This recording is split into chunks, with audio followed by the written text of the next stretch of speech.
La plupart des hommes vivent sans danger. Ils sont domestiques, prévisibles.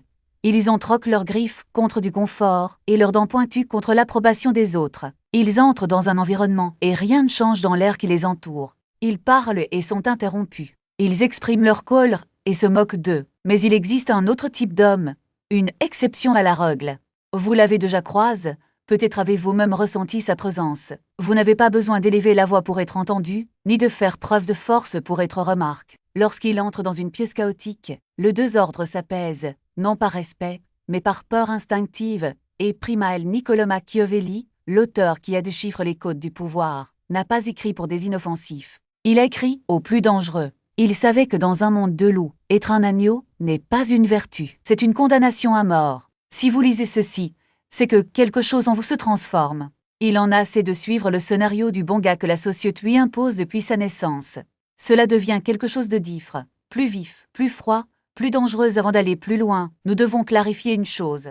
Quand je parle de danger, je ne parle pas de violence. La violence est l'arme des faibles, de ceux qui ont perdu le contrôle. Dangereux ici est comme un iceberg, silencieux, immense, inébranlable, capable de couler des navires considérés comme insubmersibles simplement par leur existence. Un homme dangereux ne peut pas être manipulé. Il ne cède pas au chantage émotionnel, ni ne se soumet par honte ou par pression. Il sait exactement qui il est et devient donc la personne la plus puissante dans n'importe quel environnement qu'il fréquente. Vous et arrive jusqu'ici parce que vous perdez votre ancienne peau. Il ressent la mort de son ancien moi, celui qui vivait pour plaire aux autres, et cela lui fait peur. Cela devrait vraiment faire peur. La transformation est un processus destructeur. Ça fait mal. Vous pourriez avoir l'impression de devenir froid, distant ou même cruel. Mais ce n'est pas le cas. Vous venez juste de vous réveiller la valide martiale appelée vertu. Non pas dans le sens religieux d'être bon, mais dans le sens ancien, compétence, force, efficacité. La capacité de voir le monde tel qu'il est, un endroit dur et brutal, et de s'y retrouver avec la précision d'un chirurgien. Aujourd'hui, nous allons explorer les 7 signes indiquant que vous franchissez cette frontière, devenant ainsi l'homme dont Mélise Maquet parle, celui que tout le monde regarde, celui que tout le monde craint secrètement. Mais attention, ceci n'est pas un manuel de life hack. C'est un diagnostic de votre ombre. Il y a une dernière étape dans cette transformation, un signe zéro, que je ne dévoilerai qu'à la fin. C'est le prix à payer pour ce pouvoir. La plupart des hommes ne sont pas prêts à payer. Ils reculent. Ils préfèrent rester inoffensifs. Et tôt découvrons le premier signe est le plus douloureux, la mort du gentil. Depuis des années, nous avons à être formes pour être gentils. On nous a dit que si nous étions polis, si nous étions flexibles, si nous nous sacrifions pour garder les autres au chaud, le monde nous récompenserait. Mais vous avez regardé autour de vous, analyse les faits et réalise que c'était un mensonge. Le bon gars termine à la dernière place, non pas parce qu'il est bon, mais parce qu'il est faible. Votre gentillesse n'est pas un choix. C'est une dépendance. Il est sympathique parce qu'il a peur des conflits. Vous acceptez tout parce que vous avez peur du rejet. Vous devenez dangereux parce que vous avez art de confondre gentillesse et faiblesse. Machiavel a écrit « Il est bien plus sûr d'être craint que d'être aimé, car l'amour est maintenu par un lien d'obligation qui, en raison de la bassesse humaine, est rompu à chaque occasion pour un avantage personnel. Mais la peur est soutenue par la peur du châtiment, qui ne manque jamais. Cela peut paraître dur, cynique, mais regardez votre propre vie. Combien de fois quelqu'un que vous aimiez et souteniez vous a-t-il trahi, comme cela lui convenait? Combien de fois votre fidélité a-t-elle été comme ainsi par l'indifférence? Le changement se produit lorsque vous arrêtez de chercher l'amour, qui, au fond, n'est qu'une validation, et commencez à exiger le respect. Vous réalisez que votre nom a pris du poids. Avant, quand quelqu'un vous demandait une faveur que vous ne vouliez pas faire, vous trouviez des excuses. Il a menti. J'adorais, mais je suis occupé. J'essaye d'atténuer l'impact, de gérer les émotions des autres. Maintenant, tu dis simplement non. Aucune explication, aucune excuse. Vous comprenez que vous ne devez satisfaction à personne quant à la façon dont vous dépensez vos ressources, votre temps ou votre énergie. Cela terrifie les gens autour de vous. Ils diront que vous avez changé. Ils demanderont que c'est-il passe.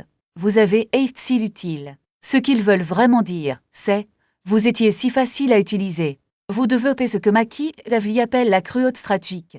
Cela ne veut pas dire faire du mal aux gens. Cela signifie être prêt à prendre des décisions difficiles et impopulaires lorsque cela est nécessaire pour votre survie ou pour réaliser votre vision. Le bon gars évite les conversations difficiles car il les considère comme méchantes. L'homme dangereux leur fait face immédiatement, car il profre la verie au réconfort. Vous supprimez les poids morts, les amis qui drainent votre énergie, les membres de votre famille qui vous manipulent, les habitudes qui vous affaiblissent. Il le fait avec un sang-froid chirurgical. Ce n'est pas émotionnel. Ne criez pas, ne vous battez pas. Fermez simplement la porte. C'est le signe de quelqu'un qui valorise plus sa propre mission que les applaudissements de la foule. Si vous remarquez que vous vous sentez moins coupable de décevoir les autres, faites attention. Vous ne devenez pas une mauvaise personne. Elle devient souveraine. Vous comprenez que vous êtes le roi de votre propre esprit et qu'un roi ne peut pas se permettre d'être nef le deuxième signe et le point zéro, émotionnel. Vous avez art de rigue. Regardez l'homme ordinaire. Il est un enchaînement de nerfs expose, esclave de tout stimulus. Quelqu'un le coupe dans la circulation et il explose. Son patron lui envoie un email passif-agressif et il panique. Une femme le rejette et il sombre dans la dépression. La nouvelle montre quelque chose d'effrayant et il vit dans l'anxiété. C'est une marionnette et le monde tire ses ficelles. N'importe qui peut atteindre votre poitrine et serrer votre cœur. N'importe qui peut détourner votre esprit, mais vous sentez une distance grandir. Un espace. Entre l'événement et votre réaction, il y a désormais une pause, un silence. Machiavel utilise la métaphore du renard et du lion. Le lion est pure force, pure réaction, mais le renard est ruse. Le renard connaît les pièges. Ne mordez pas à l'hameçon simplement parce qu'il est là. Vous devenez le renard. Vous développez un point zéro émotionnel. Cela signifie que vous pouvez observer le chaos sans vous laisser contaminer. Vous pouvez rester au milieu d'une dispute animée et garder votre pouce stable. Les gens confondent cela avec l'apathie. Ils pensent que vous ne vous en souciez pas, que vous êtes anesthésie. Ce n'est pas. Vous êtes discipline. Comprenez que vos émotions sont des donises, pas des ordres. Ce n'est pas parce que vous vous sentez en colère que vous devez agir en colère. Juste parce que vous avez peur, vous n'êtes pas obligé de le faire avec quelque chose de nouveau. Un projet termine. Un geste calcule. Un coup de maître que personne n'a vu venir. Les gens autour de vous commencent à réaliser que vous n'êtes plus prévisible. Ils essaient de vous déchiffrer, mais vous êtes devenu un livre écrit dans une langue que vous seul comprenez. Ce n'est pas que vous soyez froid ou distant, vous avez simplement choisi de ne pas gaspiller vos mots. Chaque phrase qui sort de votre bouche a du poids. Chaque silence est un outil, cela vous dérange. Les bavardeurs se sentent menacés par votre silence. Les personnes peu sûres d'elles essaient d'entamer une conversation pour combler le vide, comme si le silence était un trou à combler. Mais vous savez que le silence est une arme, c'est là qu'on entend le mieux, c'est là que vous planifiez. C'est là que vous devenez intouchable. Vous avez également hâte de chercher une validation.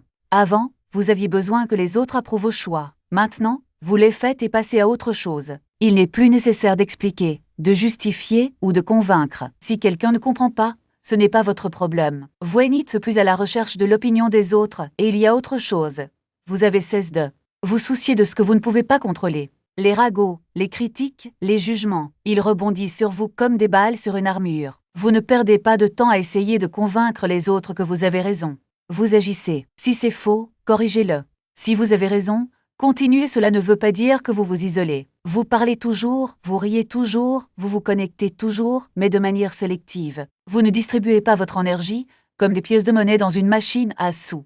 Chaque interaction a un but. Chaque mot est un investissement. Et puis vient le cinquième signe. La mort de l'orgueil. Avant, vous étiez facilement offense. Un commentaire croise, une critique déplacée, une contestation de votre autorité, et vous voilà prêt au combat. Mais maintenant, vous regardez, analysez, décidez si cela en vaut la peine. La fierté est un poids mort. Il vous piège dans des combats inutiles, vous fait gaspiller votre énergie dans des disputes qui ne mènent nulle part. Vous avez remarqué que la plupart des gens ne se disputent pas avec vous, ils se disputent avec leur propre inscrite.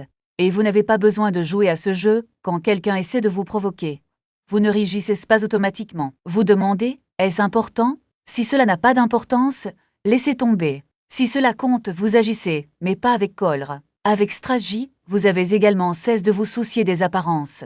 Vous n'avez plus besoin de prouver quoi que ce soit à personne. Il n'est pas nécessaire d'être le plus intelligent, le plus fort ou celui qui a le plus de succès. Vous savez ce que c'est, et qu'à suffit cela vous rend dangereux car vous ne combattez plus les ombres. Vous ne gaspillez plus de munitions dans des batailles qui ne sont pas les vôtres. Vous choisissez vos guerres, et quand vous en participez, c'est pour gagner. Et puis, un jour, tu te rends compte que les gens autour de toi commencent à te traiter différemment. Non pas parce que vous avez changé votre comportement, mais parce qu'ils ont enfin vu ce qui était toujours là. Vous n'êtes plus l'homme qui rejette. C'est vous qui décidez, vous ressortez, complet alors qu'ils discutent encore de ce qu'ils ont l'intention de faire. Le silence est l'incubateur de la grandeur. Le bruit tue les rêves. Si vous vous accrochez à vos mots comme de l'or, vous êtes sur la bonne voie. Vous apprenez la discipline du vite. Le cinquième signe est la capacité de violence. C'est le signe qui met les gens mal à l'aise. Mais il faut qu'on parle de lui. Jordan Peterson a dit un jour, « Un homme inoffensif n'est pas un homme bon. Un homme bon est un homme trop dangereux qui le contrôle volontairement. » Vous commencez à reconnaître le monstre qui est en vous. Pendant des années, il a repris son agressivité. Il a repris cette ombre.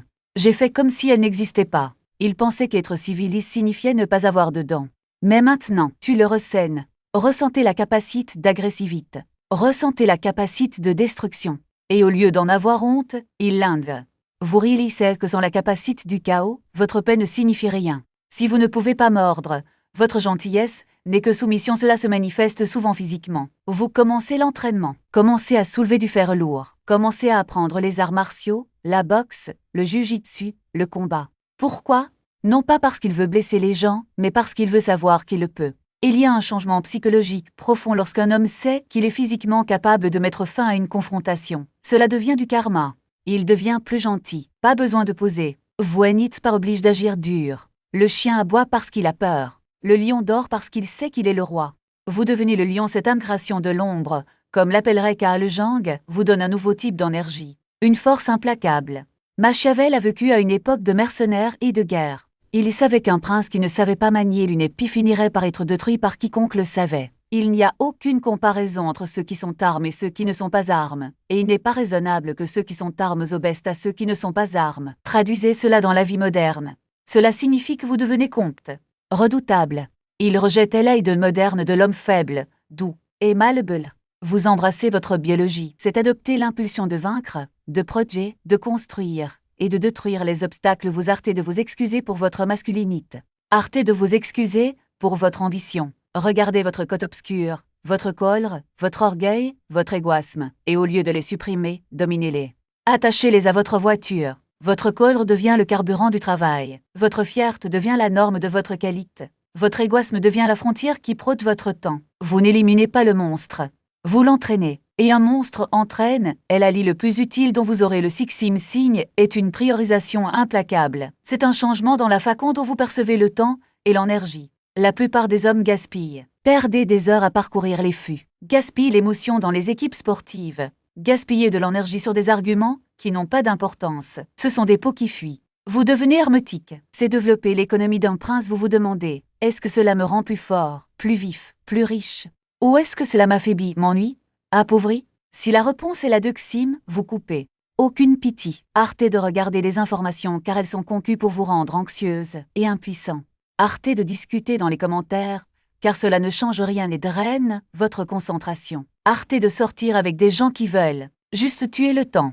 Vous réalisez que tuer le temps est un suicide par étapes. Cela devient ennuyeux pour les gens ordinaires. Ils demandent, avez-vous vu cette émission sur Netflix? Vous dites non. Ils demandent, avez-vous entendu parler de ce scandale de ce Brit?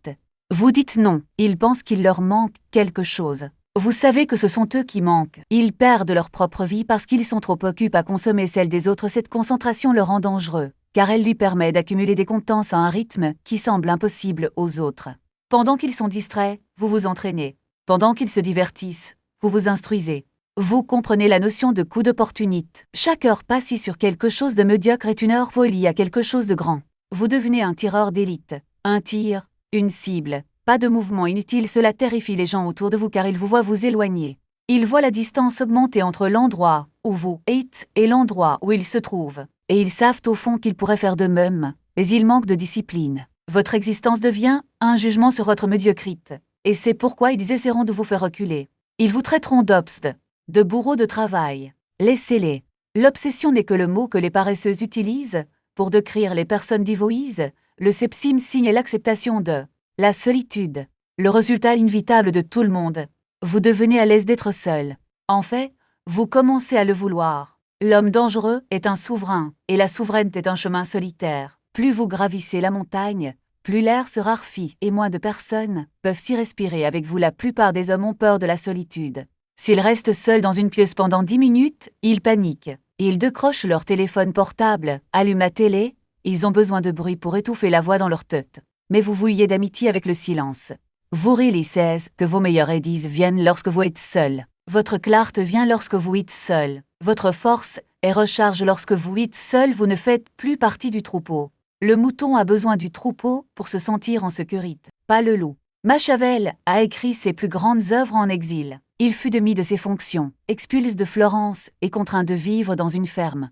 J'étais seul, et dans cette solitude, il a vu le monde plus clairement que quiconque dans l'histoire. Vous réalisez que vous n'avez pas besoin d'un groupe pour valider votre réalité. Vous pouvez faire confiance à vos propres yeux. Vous pouvez faire confiance à votre propre jugement. Cela le rend dangereux car il ne peut pas être nul. On ne peut pas l'ostraciser. La pression sociale agit en le menacant d'exil. Si vous n'êtes pas d'accord avec nous, nous vous expulserons. L'homme dangereux les regarde et dit « Je venais de partir. Je n'ai pas besoin de toi. » C'est l'immunité définitive. Quand vous n'avez pas peur de la solitude, vous êtes libre. Vous pouvez dire la vérité. La vérité n'est pas un luxe que vous échangez contre de la compagnie. Lorsque vous n'avez pas peur de perdre des amis, vous cessez d'être l'otage des miettes d'approbation qu'il vous offre. Il peut prendre des risques, car cela ne le dérange pas d'avoir l'air idiot. Vous construisez une forteresse en vous-même, un endroit où vous êtes sentier, complet, sans fissure. Les gens entreront dans votre vie, et vous les accueillerez.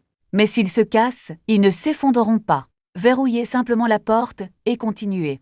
Vous devenez le fils. Il a sa propre gravité, il brûle son propre carburant. D'autres peuvent orbiter autour de vous, d'autres peuvent ressentir votre chaleur, mais vous n'en avez pas besoin pour briller si vous reconnaissez ces signes chez vous. Respirez profondément. C'est intense, c'est lourd. Vous devenez un homme dangereux, vous tuez le gars sympa. Cela domine vos émotions. Vous voyez le monde sans illusion. Bougez en silence. Ancrez votre agressivité. Concentrez votre énergie. Et acceptez votre solitude. Il devient l'homme imagine par Machiavel. Un homme de virtuosité, celui qui faconne son propre destin. Mais rappelez-vous ce que j'ai dit au début. Il y a un signal zéro. Le prix de ce pouvoir. Et le prix est le suivant. Vous ne vous rendormirez jamais. Une fois que vous voyez le monde comme un jeu de pouvoir, de stratégie et de psychologie, vous ne pouvez pas vous empêcher de le voir. Vous ne pouvez pas retourner à la nef aveugle, au bonheur de l'ignorance. Vous analyserez toujours à regarder. En faire toujours partie c'est un fardeau, mais c'est glorieux, car le monde n'a pas besoin de plus de moutons. Il y en a déjà assez. Besoin de bergers, besoin de protecteurs. Elle a besoin d'hommes suffisamment dangereux pour affronter le chaos et imposer l'ordre. Vous n'êtes pas en train de devenir un monstre. Il devient roi, et le roi veille sur le royaume, mais comprendre ces signes n'est qu'un début. Savoir que qu'un change est une chose. Diriger ce changement en est une autre.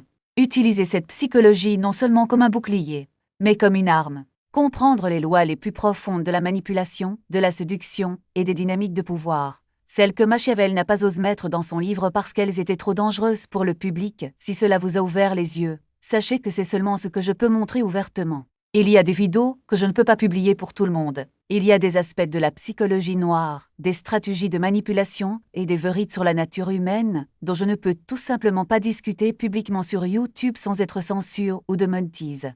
L'algorithme supprime les informations les plus puissantes car il est conçu pour vous garder comme un mouton. Ces vérités existent derrière le bouton participer. Si tu es toujours là, tu n'es pas comme les autres. Il a le ventre pour l'abîme. Inscrivez-vous si ce n'est pas déjà fait. Mais si vous voulez ce qui est cash, cliquez sur le bouton et entrez dans le niveau architecte. Vous débloquerez des vidéos exclusives et non censurisées qui plongent dans les parties les plus profondes et les plus sombres de la psyché humaine. Les choses que ton peur ne t'a jamais dites. Les choses que la société essaie de vous cacher, la plupart ne cliquent pas. Ils veulent rester en sécurité. Ils veulent rester inoffensifs. C'est le point. La porte est ouverte. Traversez-le.